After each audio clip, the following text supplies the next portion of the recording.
Jack, if you're okay, I want to ask about TBT. I want to Yeah, shift let's do gears it. a little bit. Yeah. So obviously, we had the whole Louisville situation. Do you still think about the moment that Onawaku spit on you? And does that Jumping is that a right memory? in. Is that a memory that you think about at all? And I guess we're what 4 or 5 months now removed. Just what do you remember about TBT and how much fun it all was? But tell me at first about the spit because we want to know more about it. Dude, I mean, that way to ease into it, but I'm jumping no, right in. no, it's funny. It's like that situation is weird because it's every there's two sides to every story, and he said that I was talking crazy to him the whole game. If anybody knows me, dude, I talk to myself during the game. Like I pump myself up. That's how I am as a pro. I talk to myself like this. It started early in the game. He says something. He shoots underhand free throws. So I was just like, "Oh, we're not worried about your free throw." And he said something and like kind of like spit in my face a little bit in like the first quarter because I got called for a foul or something on him early. And he said something, and I was just like, "Man, we're not worried about you at the free throw line." And like, dude, I'm a big, goofy, like whatever. And I was like, "All right, man, like wipe my face off a little bit." And I think he missed one, or I was like, "Yeah, we're good. Like, don't worry about it."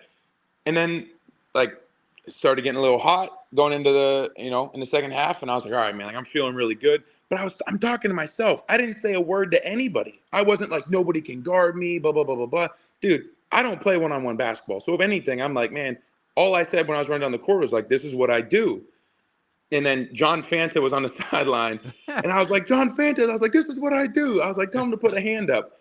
And that was we ran the play back to back. It was the second three that Eric threw back to me, and I banged it. And I looked at John Fanta, and I was like, "This is what I do. This is what I do." And that's all I said. So then after the game, he was like, and then I did the L's down, which, dude, it's Kentucky, Louisville. Like that's what you do. And he was like, "Man, Soft. don't." Yeah, he was like, "Don't do that in here anymore." And I was like, "All right, whatever." And then he like said something else, and that's where I didn't remember, and I turned, and it was just like, and it like was like a delayed response. I'm like, no way. And I like went like this, and then Daniel Orton just like bulldozed through the whole thing. But like I was talking the whole game because I know Tyler Eulis stood up for me. Tyler's like, dude, if you know Nate, like he's not talking to anybody. If anything, I was talking to Russ Smith about his pump fake. And I told Peyton Siva, I was like, dude, I remember watching you when I was like a middle schooler, dude. Like you were like you put on for like undersized guards. Like, dude, Peyton Siva was like a superhero for undersized. Like, Yeah. I was a point guard when I was a freshman in high school. I was like 6'3". And I'm like, dude, like I would love. Ended up growing whatever to 6'8". But I'm like, dude, I told Peyton, I was like, yo, I remember watching you when I was a kid. Like, this is a pretty cool moment for me to be on the court with you. I didn't say anything to anybody else. And Trez, I was like, dude, I remember watching you. Like, so I was like, whatever, man. If that's your version of it, cool. It is what it is. Like, but in the moment, I was shocked. I was like, what? Like, no way, this is real. And then all my teammates, like my teammates that I had just played with in Fenerbahce, were like, dude, what did you say to get like? I was like, I threw up L's down. I was like, it's Kentucky, Louisville. Like that's what. Yeah, I don't know. But the TBT, I had a blast. Like getting to play in rep again. I got to redeem myself for losing to freaking Tennessee on senior night. John Fulkerson killed us. He really did. I hate that guy. I mean, good for him. He had a great game. Can't complain. Like guys have their games, so that was good for him. But like, I don't know. The whole point of me playing was I wanted to get back to the community. I wanted to, and we were able to do that. Like doing the autograph signing stuff and having the charity game and the alumni game and getting to play the Kentucky team and they freaking beat us, dude. They shot the crap out of the ball. Like being able to be back in the community in Lexington. Like I know me and Madison live there, but to do it with guys that I grew up watching, like that was a dream come true, really. Like, and I know it sounds corny, but like that's really what it was. And the whole experience was fantastic. So, I mean, nothing bad to say other than literally the last possible thing that happened was pretty negative. It was incredible, except for the time it wasn't. Yeah. What goes through your mind when you just get nuclear to that level? Like, I mean, when you're just that Yeah. like lose consciousness in the heat of that moment with the crowd. Like the crowd was so sick, man. Like that night was just such a blast in general. But when you become this, what goes through your mind? Well, on the clip that you just played, it was funny. The guy in the corner, it was his daughter had like a walking boot on, and the dad was talking, and he was drinking like a Miller Lite or something on the sideline. So I was naturally, I'm poking back and forth with him, kind of talking to him a little bit because he was during warmups I was missing. He's like, Sestina, you stink, you suck, and I'm like, ah.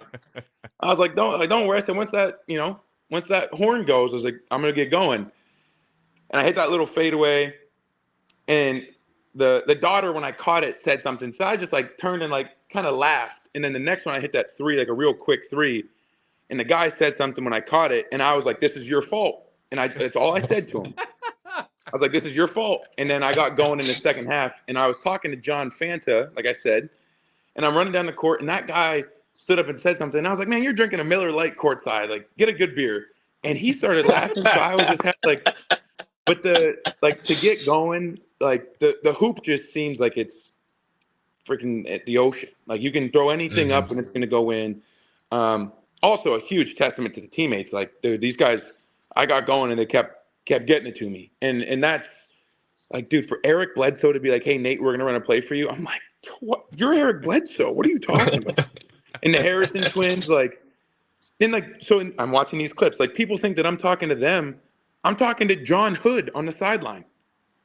And I'm talking, like, I'm pumping myself up. That's just like, I don't know, dude. To get going like that is it happens every once in a while. And the confidence just keeps growing and growing and growing. And then all of a sudden it's like, on both ends of the court, you're like, man, I'm locked in. I'm here. And like, I don't know, like watching these is just bringing back some cool memories. Like, dude, Memorial was packed. Yeah. On a Monday or a Tuesday or something? Yeah. I got In the called middle for a of foul summer. here, dude. I got called for a foul here. No way that's a foul. Have you all talked about running it back yet, or have those conversations started for next summer? Dude, I'm getting married next summer, so I am not committing to anything that I cannot be there for every single game. I will let you guys know that now. I'm getting married July 25th. I'm Hey, sure that's during congrats. TV. Thank you very much.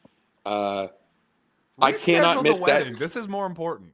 Yeah, I cannot. I definitely cannot miss that day. I have a fiance that might. Will I think not it be would be your awesome. fiance anymore. Yeah, I think you come in with your tux before the game, right after you get married, right after you say I do, you come into rip off the tux, and you got your jersey on it, and you're just ready to come out, and you drop 30 or something like that on another Louisville team. That's the way it should plan out. Now, see, Zach, this is like you're saying things that sound good to me, but you got to talk to the boss. Fair enough. You're Fair saying enough. things that will get me divorced minutes after I get married. Yeah, as soon as that ring goes on, it might come off quickly if I say, "Hey, I got a game tomorrow." But there's Jack. I got one thing I want to ask about that team. Just Karam Cantor kind of became like the guy for that team. Dog. Dog for that team. Great rebounder, finished around the rim with shooting threes. Just for him not being the UK guy, like he has the connection obviously with Enos, but what do you think he thought of all that? Like what was his kind of reaction to the Big Blue Nation and playing in front of those packed crowds and then beating Louisville and all that and the rivalry? Dude, he embraced it like he was like he played at Kentucky, and I think that's what made it so special. Like obviously he understood the significance of coming to the University of Kentucky with his brother, but like basketball is everything in that state, and maybe not right now football, but also football. Like it's a sports filled state, and there's no professional team, so like college matters. And like his first game, I can't remember what his stats were, but he had like a crazy double and just embraced being like the garbage guy. I'm like, dude, you had like 20 and 15. And they're not like pretty buckets. They're not loud. They're just like layups around the basket. But I'm like, that's what gets you paid as a pro, dude. And he just signed in Russia. I think he's an Avtodor in Sweet. Russia. But like a guy that came in knowing what it meant for us, like that played and everything for the university. He was like, hey, like whatever happens with my role. And then he came in and just dominated right away. We're like, oh, dude, he's going to be probably the focal point for us, and he ended up being like everything that we needed him to be. Like we got a center that's back to the basket, like he is, and then you got a center who's 7'1", putting his head in the square with Willie. Like I don't know, dude. Twani did such an amazing job of putting together this team. It was so dynamic and so unique. It was awesome, and Karam really embraced the whole time. Like the whole time we were in Lexington, like he was doing stuff with the fans. It was awesome. Can you, if you're not going to play, I need you to put on your recruiting hat and get John Wall and DeMarcus Cousins to sign up, because I think that's the one thing that was like missing from that whole. Like everybody loved it, Marcus Teague, Deron Lamb, some of the guys that had to back out, like that, it sucked. But I think fans, their big picture dream is to have Big Cuz and John Wall team Those are as a part of this. So if we're losing you have to commit. You have to get them to commit in your spot. Jack, just like I was telling you earlier, I might have to send you an invoice for that one if that's my agent fee. That would be worth it. That would be really worth it. If those two played in the TBT, I think the state of Kentucky would maybe combust. Like, I don't know what their situation is with getting back in the NBA. If they're trying to, or if they're moving on to the after of the NBA, whether they're still playing or not. Like, there's basketball to be played around the world, and I know Boogie's bouncing around. He was in Taiwan, I believe, and he was like, dude, he's a monster. He's having 50 point and 20 rebound games. Like, he still is DeMarcus Cousins. I don't care what anybody says. So if you can get him on the TBT, I think it's a guaranteed win. I'll see what I can. I don't know them personally. If I catch them sometime, I'll be like, hey, I know a couple guys that were heckling me about getting you guys on the TBT team. Yes, So, I will take credit for it, but.